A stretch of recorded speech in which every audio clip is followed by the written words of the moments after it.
하나님 말씀 보겠습니다. 요한복음 20장 30절 31절 두 절을 보도록 하겠습니다. 신약성경 185페이지에 있는 요한복음 20장 30절 31절 두 절을 같이 읽겠습니다.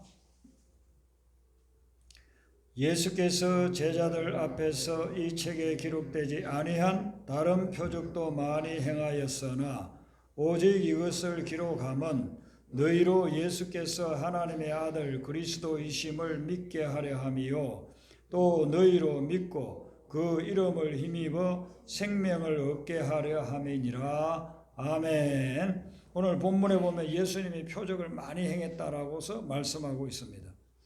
표적은 영어로는 사인이라고 하는데 우리가 일반적으로 생각하는 사인, 이건 이제 시그너처에서 무슨 계약할 때 이렇게 사인하잖아요. 그 의미하고도 좀 연결이 됩니다. 그래서 이 표적은 이적이라고도 해요. 이적, 기이한 일 이런 건데, 근데 기이한 일하고는 조금 의미가 더 깊은 의미가 있습니다. 그 표적은 증거를 하는 거예요. 뭔가를 증거하는 그런 기이한 일이 일어날 때 그걸 표적이라고 합니다. 그래서 성경에서 나오는 이 표적은, 특별히 복음서에서 나오는 표적은 예수님이 하나님의 아들이라는 걸 증거해줘요. 그러니까 하나님의 아들이 아니면 할 수 없는 일들을 일으키는 겁니다.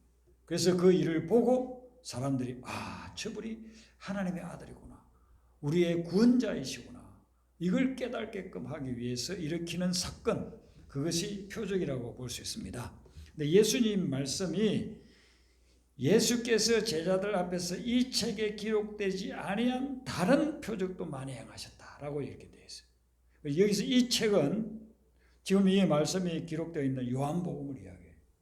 요한복음을 여러분들이 댁에 가셔서 쭉 읽어보면 7가지의 표적이 나와요. 한두 가지도 아니고 7가지의 표적이 나옵니다. 그 첫 번째 표적이 요한복음 2장에 갈릴리 가나 혼인잔치에서 물을 변하여 포도주로 만드는 거예요. 이것은 예수님이 근본적인 것을 변화시키는, 본질을 변화시키는 분임을 보여주는 거예요. 물이 어떻게 포도주가 됩니까? 분자가 완전히 다른데, 그런데 예수님이 물을 포도주로 만들어버리는 거예요. 본질적인, 근본적인 변화를 줄 수 있는 분이 예수님이다. 이걸 증거하고 있는 겁니다. 두 번째 표적이 왕의 신하의 아들을 고치는데, 이 신하의 아들이 참 멀리 떨어져 있어요. 그런데 예수님이 여기에서 치유되라고 말씀하니까 그 멀리 떨어진, 수십 킬로 떨어져 있는 곳에 있는 그 병든 아들이 나았어요. 이것은 뭘 이야기하느냐면은 하나님의 아들 예수님은 거리를 초월하는 겁니다. 그래서 우리가 하나님께 기도드리고 예수님께 기도드리면, 한국에서 기도드리는데 미국에서 응답의 역사가 일어나는 거죠. 아프리카 선교하고 있는 분이 기도 부탁하는데 우리가 여기서 기도하면 거기에서 응답의 역사가 일어나고, 우리가 하나님은 거리를 초월하신 분이다. 우리는 육신을 가지고 있으니까 제한되어 있지만 하나님은 거리를 초월하신 분이다. 이걸 보여주는 거죠. 그리고 요한복음 5장에 보면은 베데스다 연못가에서 38년 동안 그곳에서 치유받기를 기다리고 있는 병든 자가 있었어요. 38년 동안 병이 걸려서 고생을 했는데 치유가 되지 않으니까. 거기에서 예수님이 그 베데스다 연못가에 38년 된 병자를 치유하는 거예요. 시간을 초월해서 38년이 아니라 50년, 100년이 된 사건도 하나님께서 역사하면 풀린다 이거죠. 시간을 초월해서 역사하시는 분이다. 이걸 보여주는 것이죠. 그리고 네 번째는 우리가 잘 아는 오병이어의 기적을 베풀었어요. 5,000명뿐만 아니라 애들, 여인들, 노인들 다 2만 명이나 넘는 사람을 다 먹였어요. 이 오병이어의 기적은 우리 육신이 살려고 하면은 떡이 있어야 되듯이 영이 살려고 하면은 생명의 떡이 있어야 되는데 예수님이 바로 그 생명의 떡이다, 이렇게 보여주는 사건이에요. 그 오병이어의 사건을 통해서 그냥 한 끼 식사를 때우는 그런 식으로 하기 위해서 예수님이 이걸 일으킨 게 아니고, 예수님이 생명의 떡, 영원한 생명을 주는 분이다, 이것을 보여주신 것인 거죠. 그리고 여섯 번째는 날 때부터 앞을 보지 못하는 사람을 다시 보게 만들어줬어요. 그것은 예수님이 세상에 빛으로 왔다. 하나님을 만나지 않고 예수님을 믿지 않으면 영적으로 전부 다 속인 것 같아요.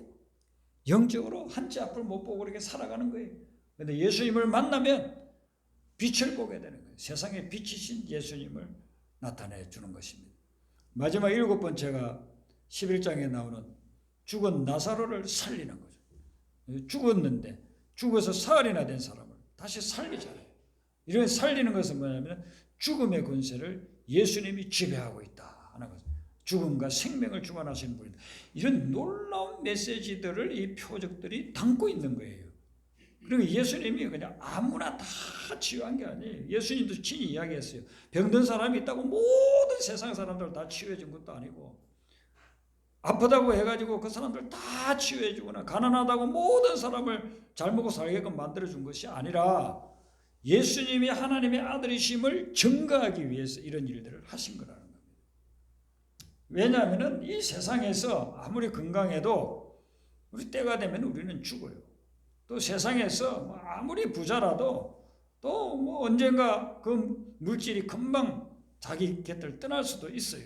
세상 것은 소유할 수도 있고 소유하지 못할 수도 있고, 이 세상을 떠날 때는 다 놓고 가야 되는 거고, 그런데 주님이 오신 것은 우리가 영생이 있음을 깨닫게 하기 위해서 영원한 삶을 살아가도록 그렇게 하기 위해서 이런 표적을 보여준 거예요.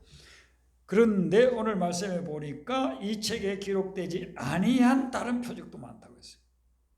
예수님이 행한 표적들 가운데서 요한복음에 기록되지 않은 다른 많은 표적은 어디에 있느냐 하면은 복음서, 공간복음에 있어요. 마태, 마가, 누가복음. 이 세 복음서에 보면 요한복음의 7가지 외에도 수십 가지가 나와요.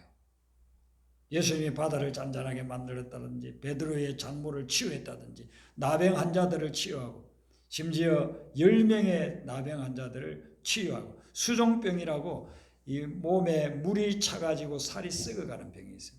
요즘 의술로서는 치료가 가능하지만 2000년 전에는 치료가 불가능해요. 그런 병에 걸린 사람도 깨끗이 치유하고, 손이 말라가지고 손을 움직일 수 없어. 근육이 말라가지고.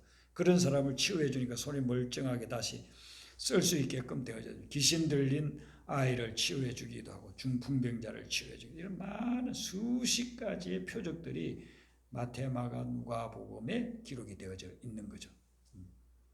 그리고 그 외에 예수님이 행하지 않은 구약에, 예수님 오시기 전에 성경에 보면은 구약 성경에 엘리야나 엘리사가 많은 이적을 행하지 않습니까?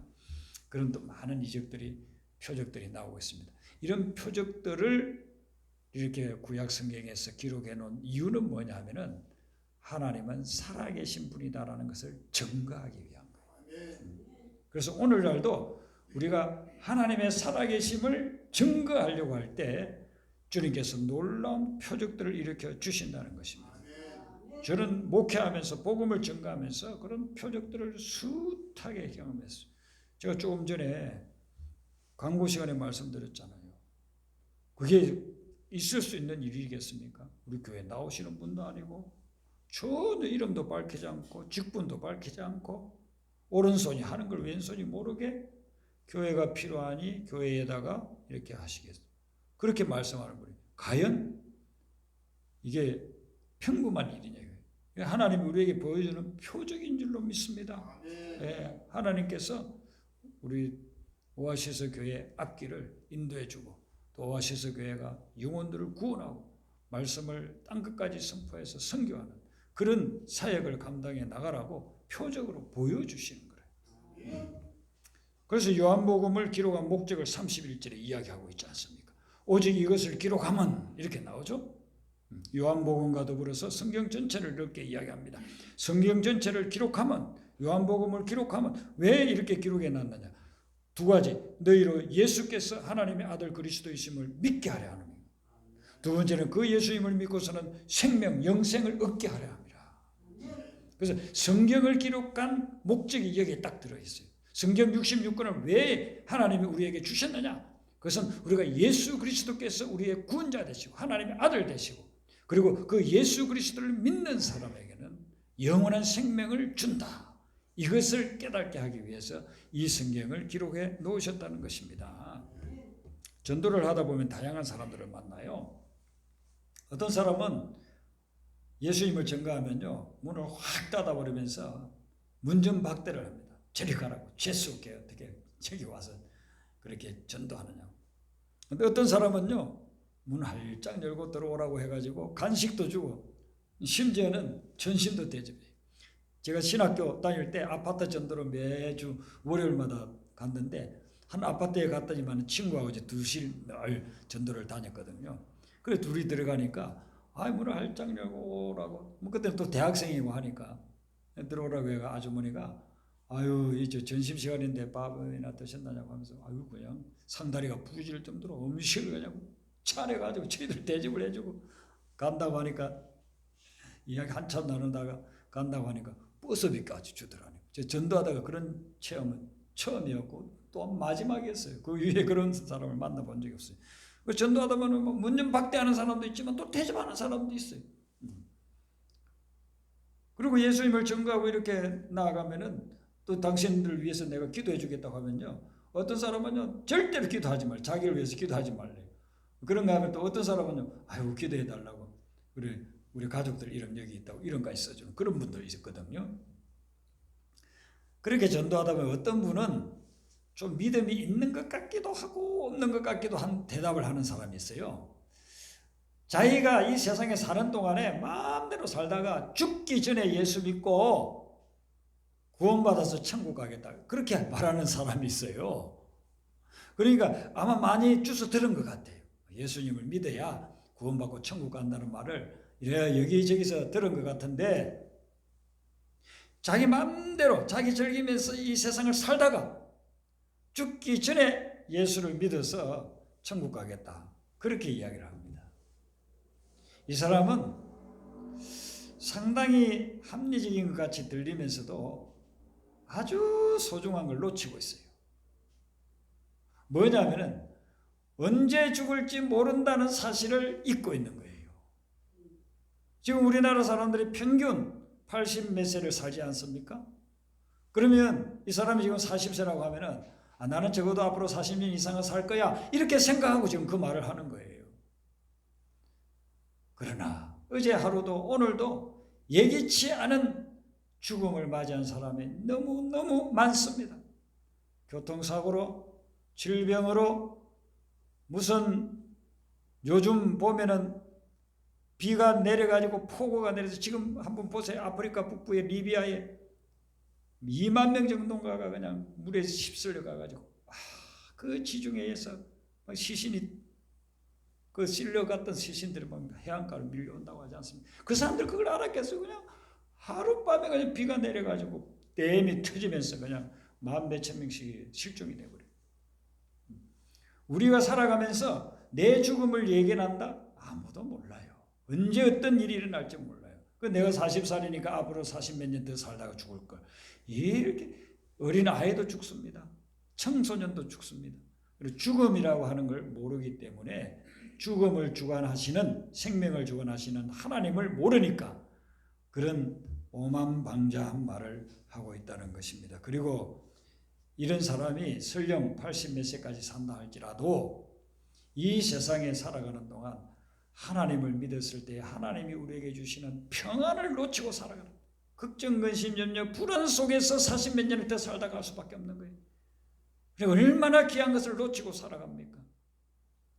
그러니까 이런 사람에게는 지금 제가 여러분들에게 말씀해 드리는 이런 이야기를 해 주셔야 돼요.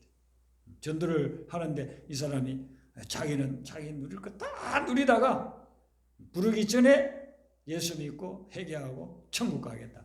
그런 기회는 오지 않습니다. 그런 사람은 절대로 구원받을 수도 없습니다. 왜냐하면 예수님의 복음을 전했을 때 예수님을 받아들이고 주인으로 삼고 그 예수님과 더불어 살아가는 사람이 구원받는 건데 평생 쾌락을 누리고 세상 추구하면서 그렇게 살다가 마지막에 예수님 믿는다고 그렇게 가식적으로 형식적으로 하는 사람이 구원받을 리도 없습니다. 그래서 우리는 사람들을 만났을 때에 자기들의 인생의 그 스케줄이 어떻게 진행될 것인지를 이야기를 해줘야 돼요. 성경 말씀을 근거로 해가지고 말씀을 이야기를 해줘야 되는 것입니다. 이 예수님을 전할 때에 예수님이 일으켰던 표적을 예수님을 전하는 사람들도 행하겠다. 예수님이 행했던 그 표적들을 예수님을 전하는 전도자들을 통해서도 일으키신다 하는 것입니다. 지금 예수님은 이제 승천하셔서 하나님 우편에 계시고, 물론 성령으로 영적으로 우리와 이렇게 같이 계시지만, 우리가 복음을 전도하러 나가고 사람들에게 생명을 전하러 나가면 그 영혼이 예수님을 만나게 하기 위해 예수님이 우리에게 표적을 일으켜 주신다는 거예요. 예수님의 제자들 한번 보세요. 대표적으로 제자 중에 제자 베드로가 사도행전에서 말씀을 전가합니다. 사도행전 3장에서는 성전에 들어가려고 하다가 거기에 앉아서 구걸을 하고 있는, 성전 미문에 앉아있는 안전뱅이를 만났어요. 태어날 때부터 그렇게 되어져서 구걸해서 먹고 사는 사람이에요. 그런데 베드로가 뭐라고 이야기합니까? 나사렛 예수 이름으로 내게 명하노니 일어나 걸어라. 그때 벌떡 일어나가지고 뛰기도 하고 걷기도 하고 찬양했다, 이렇게 하지 않습니까? 그 주변에서 그것을 본 사람들이, 수많은 사람들이 예수님을 믿게 된 거예요. 와, 저 사람은 아는 거예요. 성전에 올 때마다 앉아있는 거, 지금 몇십 년 동안 앉아서 저렇게 구걸하고 있다는 거, 모든 예루살렘에 있는 사람들이 다 알아요. 그런데 베드로라고 하는 사람이 예수 이름으로 일어나라니까 딱 일어나는 거, 와, 예수가 살아계신 하나님이구나, 예수가 살아계신 하나님의 아들이시구나, 그걸 깨닫게 된 거예요. 그 표적을 통해서 예루살렘의 수많은 사람들이 예수님, 그런 표적들의 그것을 듣고 보고, 그리고서는 하루에 말씀 전할 때 3,000명이 주님께 돌아왔다, 이렇게 하잖아요. 나중에는 5,000명이 돌아왔다, 이렇게 하지 않습니까? 베드로는 중풍병자도 낫게 하고, 복음 전하다가 유대인들에게 또 붙잡혀가지고 감옥에 들어갔어요. 거기서 기도하다가 쉬고 있는데 밤중에 천사가 와서 그 옥문을 딱 열어 제치고 차고 있는 모든 쇠사슬을 딱 끊어버려요. 자유의 몸이 되어간 거예요. 그게 이제 또 다 알려지니까, 야, 진짜 예수님은 살아계신 하나님의 아들이다, 그걸 깨닫게 되는 사람들이. 심지어는 다비다라고 하는 도로가라고 하는 여자가 죽었는데 그 여인을 베드로가 살리고, 예수님이 하신 일이죠. 예수님이 중풍병자 치유하시고 죽은 자를 살리시고, 이런 표적들이 막 나타난 것입니다. 사도 바울은 어떻습니까? 예수님을 만나기 전에 그는 굉장한 종교인, 열정적인 종교인이었지만 그의 삶에는 표적은 하나도 나타나지 않았어요. 예수님을 믿지 않고 예수님을 배격했기 때문에 그의 아무리 열심히 믿어도 그에게 표적은 나타나지 않았습니다. 그런데 그가 예수님을 만나고 변화되고 난 후에 복음을 전도하러 전도자가 되어졌습니다. 빌립보에 가서 복음을 전하다가 안 믿는 사람들에게 붙잡혀가지고 감옥에 들어갔잖아요. 그날 저녁에 들어가서도 찬송하고 기도했더니만은 옥터가 막 흔들리면서 옥문이 다 열렸어요. 그것을 지켜보고 있던 간수, 그리고 그 가족들 전부 다 그날 저녁에 예수 믿고 그 가정에 교회가 세워진 거예요. 예수님을 증거하다 보니까 그런 표적이 나타나는 것입니다. 유두고가 말씀 듣다가 떨어져가지고 죽었는데 기도하니까 그 유두고가 살아나서 많은 그리스도인들이 위로를 받고, 그리고 안 믿는 사람들에게 그 소문이 전거되어져서 숱한 사람들이 주님 앞으로 돌아오고, 그런 역사가 있어요. 복음을 증거할 때에 우리 예수님이 행했던 표적들이 우리를 통해서도 나타나는 겁니다. 저는 교회를 개척하기 위해서 목회를 하면서 그래 하나님께서 많은 표적들을 보여주는 것을 볼 수 있었고, 올해도 참 많은 표적들을 하나님이 보여주셨습니다. 이것은 예수님이 하나님의 아들이고 예수님을 믿음으로 영생을 얻게 된다는, 우리를 영생을 얻게 하기 위해서 하나님이 우리에게 베풀어주는 은혜인 것입니다. 그래서 여러분들도 복음을 증거하고 복음을 담대하게 선포해 나가세요. 그러면 여러분들을 통해서 구원받을 영혼들, 그 영혼들을 구원시키기 위해 여러분들이 하는 사역 위에 하나님께서 표적을 보여주실 것입니다. 그러면 그 표적을 보면 얼마나 놀라운 일이 일어납니까? 제가 이번 주 중에 저 기도원에서 열리는 집회에 참석을 했습니다. 사흘 동안 참석을 했는데요. 거기에 온 강사가 누구냐면 아프리카 우간다에서 오신 분이에요. 여러분, 우간다라고 하면은 그때 몇십 년 전에 이디 아민이라고 하는 독재자가 사람들을 수도 없이 죽였어요. 악랄한 방법. 그래서 전 세계적으로 이디 아민 하면은 아주 살인마. 그 사람이 우간다 지배를 했었거든요. 그런 곳인데 지금 그 우간다에 놀라운 영적 부흥이 일어나고 있답니다. 그래서 우간다 인구가 4,500만 정도 돼요. 우리나라보다 한 500만 모자라요. 그 인구 중에서 90%가 예수님을 믿는답니다. 놀랍지 않습니까? 우리나라는 20% 예수님 믿을 때 전 세계가 놀래 자빠졌어요. 복음이 지난 지 100년이 지나고 난 후에 거의 20%가 예수님을 믿게 됐다 해서 세계에서 가장 큰 교회가 한국에 있다. 뭐 이렇게 해서 세계가 놀랐는데 지금 우간다는 그거 비교가 안 될 정도예요. 90% 10명 중에 9명이 예수님을 믿는 그런 역사가 일어나고 그 예수님을 증거하다 보니까 이런 엄청난 표적이 막 일어나고 있다는 것입니다. 그게 한두 사람에 의해서 한두 교회가 아니고 거의 대부분의 교회들에서 일어나니까 이슬람 대대로 믿던 사람들이 그냥 수도 없이 그냥 교회로 들어오고 예수 믿겠다고 하고 무당 미신 믿던 자들이 주님 앞으로 돌아오고 교회로 돌아오는 그런 역사가 일어난다는 거예요. 그 참 대단한 분들이라. 그분이 이제 이런 치유 사역도 하고 하는데 이렇게 휠체어 타고 왔다가 기도하고 나니까 벌떡 일어나가지고 자기가 이제 걷게 됐다고 막 간증도 하고 그러더라고요. 물론 뭐 모든 사람이 다 치유되고 하는 것은 아니에요. 예수님 때도 그러죠. 예수님도 그랬잖아요. 모든 병자를 다 치유해 준 것은 아니란 말이에요. 그런데 복음을 전하고 영혼을 구원하기 위해서 그런 표적을 주님이 보여주신다. 그걸 여러분들이 명심하시고 여러분들도 영혼을 구원하기 위해서 주변에 계속해서 복음을 전하시기를 바랍니다. 예. 우리의 육신은 치유받아도 또 병들어요. 우리의 육신은 아무리 또 치유를 경험해도 때가 되면 하나님이 부르시면 다 저 세상으로 가게 돼요. 예. 중요한 것은 뭐냐면은 우리가 육신의 질병을 통해서 하나님을 만나는 거예요. 영생을 얻는 거예요. 예수를 믿고. 그게 중요하다는 것입니다. 그래서 이런 표적을 보여준다는 것이죠. 사도 바울이 3주 동안 전도해가지고 세운 교회가 데살로니가 교회인데요. 짧은 기간에 세운 교회지만은 이 데살로니가 교회 성도들은 사람들에게 아주 칭찬을 받는 사람들이었어요. 본이 된다고 해서 본이. 아가야에 있는 모든 성도들의 본이 된다고 했어요. 그러니까 대단하죠? 만약에 오아시스 교회 성도들이 여기 능곡과 일산 경기도뿐만 아니라 한국의 모든 그리스도인의 본이 된다 하고 한다. 우리 얼마나 영광스럽겠습니까? 예. 모르니까 뭐 본인지 아닌지 모르지만은 여러분이 본이 된다고 하면은 얼마나 우리가 보람 있고 또 영광스럽겠습니까? 그런데 데살로니가 교회 교인들은 본이 되는 사람.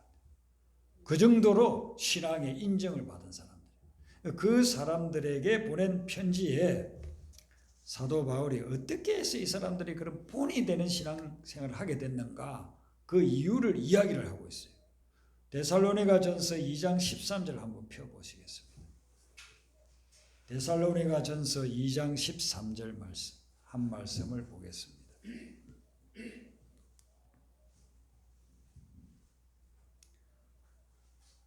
데살로니가전서 2장 13절 우리 같이 읽습니다. 시작. 이러므로 우리가 하나님께 끊임없이 감사하니 너희가 우리에게 들은 바 하나님의 말씀을 받을 때 사람의 말로 받지 아니하고 하나님의 말씀으로 받으니 진실로 그러하도다. 아멘. 예. 뒤에도 이 말씀이 또한 너희 믿는 자 가운데서 역사하느리라. 여기까지도 좀 상당히 좀 긴데요. 여기 핵심은 뭐냐면은 우리가는 사도 바울하고 동력자들 말합니다. 우리가 하나님께 끊임없이 감사. 데살로니가 교회만 생각하면 감사가 넘쳐. 제가 우리 오아시스 교회 성도님들만 생각하면 막 감사가 넘쳐. 예. 자, 그 이유가 뭐냐면은 너희가 우리에게 들은 바 하나님의 말씀을 받을 때에 사람의 말로 받지 않고 하나님의 말씀으로 받았다는 거예요. 그러니까 쉽게 말하면 제가 주일날 여러분들에게 말씀을 증거하고 새벽 기도에 대한 말씀을 증거할 때에 저는 문병용 목사가 전하는 말이야, 이렇게 생각하지 않고 문병용 목사를 통해서 하나님이 말씀하시는 것이다, 이렇게 받아들였다는 거예요. 우리 성경은 하나님의 말씀이니까 그대로 받아들이잖아요. 그죠? 근데 성경을 가지고 말씀을 증거할 때에 그게 성경에 어긋나는 것을 받아들이면 안 되겠죠. 그런데 성경의 근거에서 선포되는 말씀이면 그 말씀을 하나님의 말씀으로 받아들여야 돼. 붙잡아야 된다는 거예요. 그래서 이 데살로니가 교인들이 놀라운 역사가 일어나는 그런 신앙생활을 했다는 거예요.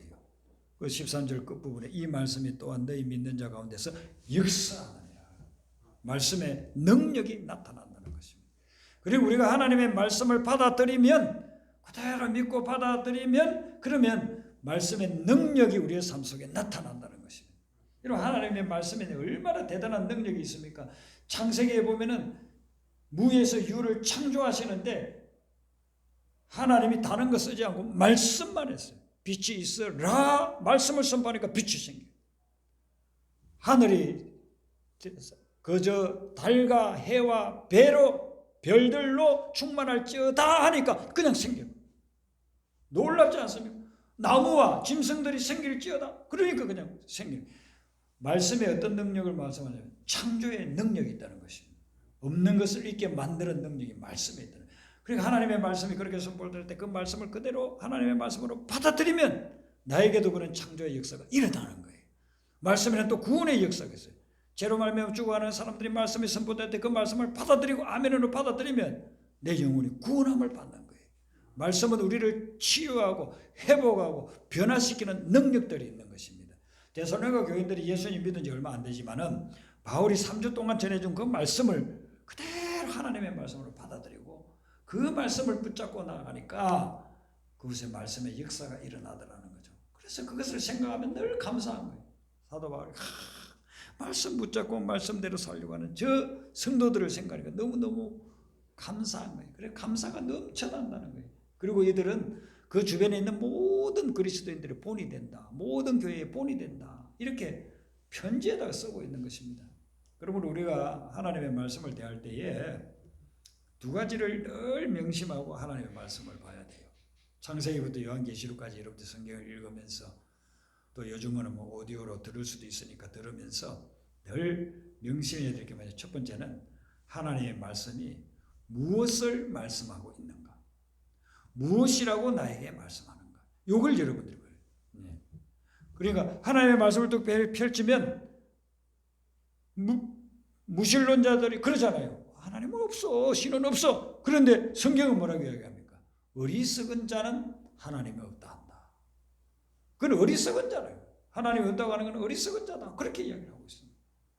그리고 진화론을 이야기합니다. 이렇게 뭐 자꾸 진화해가지고 오늘 인간이 됐다 그러는데 진화론의 허구를 밝힌 과학자들도 많이 있습니다. 성경은 하나님이 천지를 창조했다. 하나님이 인간을 만들었다라고서 이야기하고 있습니다. 그러니까 하나님의 말씀이 뭐라고 하시는지를 보라는 겁니다. 동성애에 대해서 지금 많은 문제가 일어나는데 성경이 뭐라고 이야기합니까? 동성애는 죄악이다라고 분명히 이야기합니다.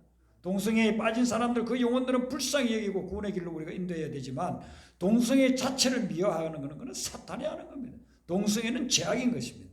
역사를 보면 그 나라든 사회든 제국이든 멸망할 때 마지막 저지르는 범죄가 뭐냐면 동성애였어요.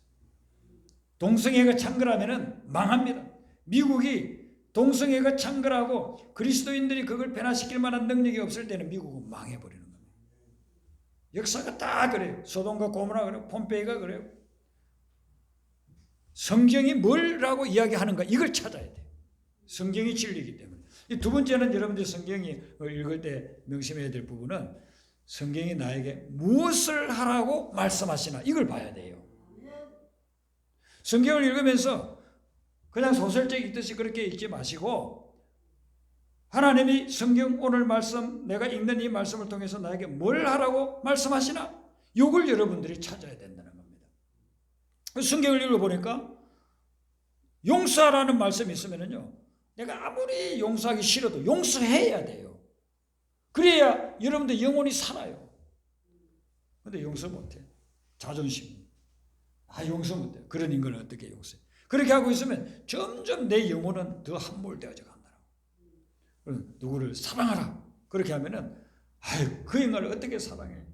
절대로 사랑 못해요. 그러면 하나님이 주는 은혜를 절대로 받아들이지 못해요. 제가 목회자들하고 만나서 이야기를 하는데 어떤 목사님이 원한이 맺혀서 이야기를 목회하면서 너무나도 어려움을 많이 당했고 어려움을 준 사람들 하면서 막 정오 그리고 막 원망 비난 이걸 막 쏟아부어요. 그래서 처음에는 그냥 위로하는 마음으로 얼마나 저분이 어렵고 힘들고 고통스러우면 저렇게 이야기할까 이렇게 쭉 듣다가 2시간 3시간을 자꾸 그 이야기를 해요. 그래서 이제 제가 그런 이야기를 해줬어요.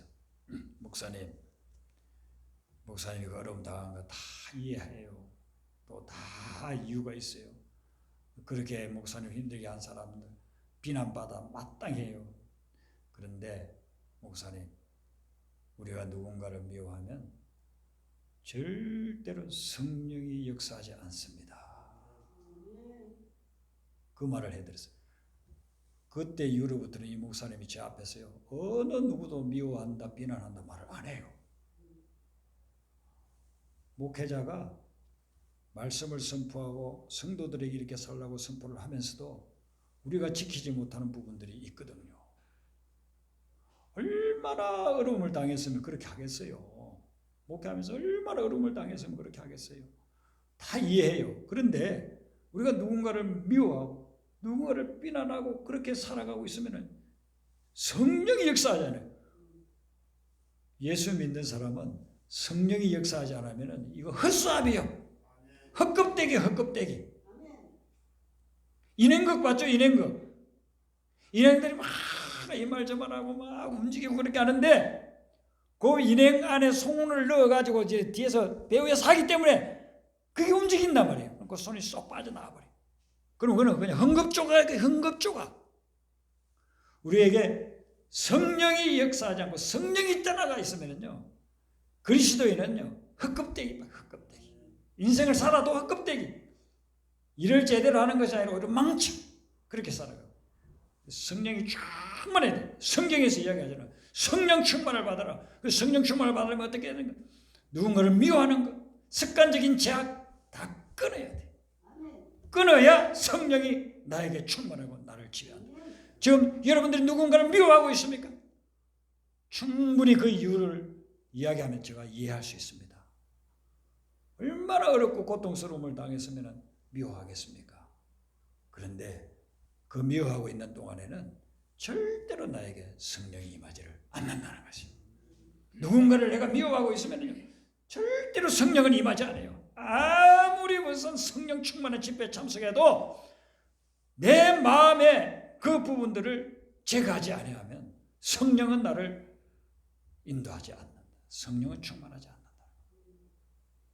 성경을 읽을 때 하나님이 나에게 무엇을 하라고 하는지 그걸 찾으셔야 돼요. 그걸 찾으셔야 된다니까. 그걸 찾지 않고 성경 읽으라고 하니까 또 올해 새해가 돼가지고 성경 한번 읽으라고 하니까 그래 창세기 1장부터 한 10장까지 읽다 그 다음에 또 죽는다. 그래 창세기 1장부터 10장만 많이 읽었어. 수십 번 읽었어. 그렇게 의무적으로 읽으라고 하니까가 아니라 성경에 들어가가지고 하나님이 나에게 뭐라고 말씀하시는가 그걸 찾으면서 성경을 읽으셔야 된다는 거예요. 그래서 그걸 찾아가지고 오늘 하루 동안 그걸 실천하는 거예요. 하나님이 하라고 한 거. 하나님이 용서하라고 했으니까 용서하는 거예요. 하나님이 기도하라고 했으니까 기도하는 거예요. 하나님이 베풀라고 섬기라고 하니까 하는 거예요. 그래서 하나님의 음성을 듣고 그리고 그걸 순종하면서 나아갈 때 성령이 역사하고 하나님의 놀라운 표적들이 나타난단 말이에요. 여러분들이 말씀을 대할 때 나에게 뭘 하라고 하시는가 이걸 찾아야 돼요. 그걸 찾아서 해야 인생에 놀라운 표적이 나타나고 내 인생을 하나님이 열어주시는 그런 체험을 하게 돼요. 시편 81편 10절에 보면 내 입을 넓게 열라. 지금 개정에는 크게 열라. 옛날 개혁에는 내 입을 넓게 열라. 내가 채우리라. 그러면 우리의 믿음을 넓게 열어야 돼요. 믿음의 입을 넓게 열고 주님이 하라고 하는 거 다 하나도 놓치지 말고 다 받아서 먹어야 돼. 그리고 그거 붙잡고 실천해야 돼. 그러면 하나님께서 우리에게 놀라운 걸 채워주신다. 그렇게 말씀하고 있는 것입니다. 예수님이 이런 표적들을 행하고 다니니까 사람들이 막 박수치면서 환영하는 사람도 있었지만은 어떤 사람들은 표적 보고 구경만 하고 믿지도 않아요. 그러면서 서기관과 바리새인들이 찾아와가지고 예수님께 물어요. 마태복음 12장 정도니까 이제 예수님이 거의 사역을 반 정도 했어요. 그러니까 예수님이 복음 전하는 거, 예수님이 중풍병자 낫게 하는 거, 예수님이 눈먼 자를 보게 하는 거, 이런 거 다 봤잖아요. 예수님의 그 산상수훈, 마태복음 5장, 6장, 7장, 그 정말 금보다도 더 귀한 그런 말씀들을 다 들었잖아요. 그런데 이 사람들이 예수님 믿지 않는 거예요. 그러면서 예수님께 와가지고 서기관과 바리새인들이 물어요. 선생님이여, 우리에게 표적 보여주시기 원합니다. 표적을 보여주세요. 예수님이 여태까지 얼마나 많은 표적을 보여줬고 죽은 자도 살아날 표적도 보여줬고 말씀도 그냥 구원의 말씀, 천국 복음의 말씀 전해줬고 했는데 그거 하나도 믿지 않고 와가지고 또 표적을 보여달라고 하는 거예요. 그러니까 예수님이 뭐라고 이야기하느냐면 내가 너희들에게 새로운 표적을 보여주마 이렇게 말하지 않고 이렇게 얘기해요. 악하고 음란한 세대가 표적을 구한다. 내가 여태까지 너희들에게 얼마나 많은 표적을 보여줬느냐. 천국 복음에 대한 표적을 보여주고 영생에 대한 표적을 많이 보여줬는데 하나도 믿지도 않고 또 표적을 보여달라고 하냐. 이 악하고 음란한 세대야. 그러는 거예요. 악하다는 것은 윤리 도덕적으로 죄를 짓는 것을 이야기하는 것이고 음란하다는 것은 영적으로 하나님을 믿지 않고 우상을 숭배하는 것을 음란하다고 해요. 성경에서 말하는 음란이라고 하는 것은 뭐 남녀가 저지르는 그런 음행 그것도 이야기하지만 문맥상 우상 숭배, 하나님을 섬기지 않고 하나님을 믿지 않는 그런 세상에 그릇된 것을 추종하는 사람들을 음란하다고 그렇게 이야기하거든요.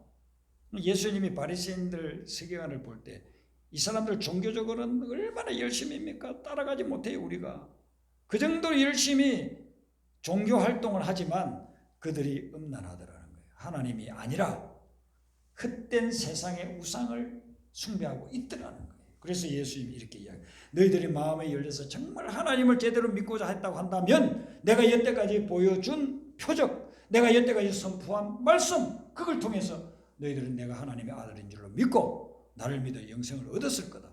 그런데 너희들은 그렇게 표적을 보여줘도 믿지 않는다. 그러면서 예수님이 내가 그냥 너희들 같은 세대에게 보여줄 수 있는 표적이 유일하게 하나밖에 없다. 그것은 뭐냐면 요나의 표적이다. 요나가 사흘 동안 물고기 뱃속에 들어가 있다가 다시 살아나는 것처럼 예수님이 십자가를 예언하는 거예요. 내가 너희들에게 보여줄 마지막 표적은 내가 십자가를 지고 죽고 그리고 사흘 만에 다시 부활하는 것이다. 그걸 보고서도 믿지 않는다면 너희들은 구원받을 수 없다. 이런 메시지가 여기 들어집니다.